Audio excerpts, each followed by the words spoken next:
Am I the only one that's never heard the crazy story about Minnie Cox, the first black female postmaster in U.S. history, and President Theodore Roosevelt? So, in the early 1900s, in a town called Indianola, Mississippi, Minnie Cox was elected as postmaster.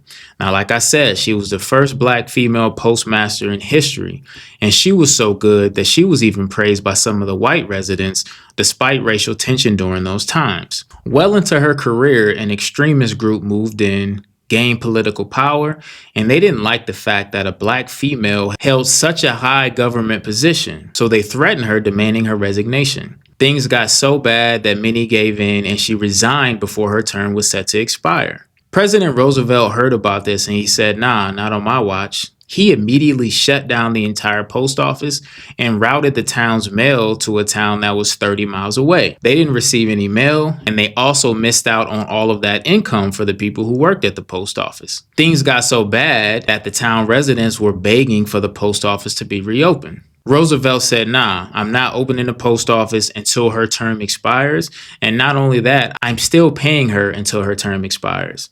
Once her term expired, he agreed to reopen the post office, but he said, "You all don't get to choose the postmaster. I get to choose the postmaster." So the post office reopened. They got a new postmaster. The residents of the town felt so bad that they reached out to Minnie and begged her to come back and be postmaster.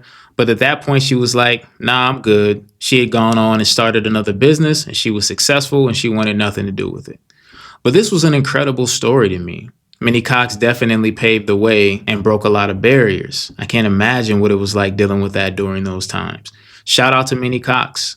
Shout out to President Roosevelt. This was a dope story to me.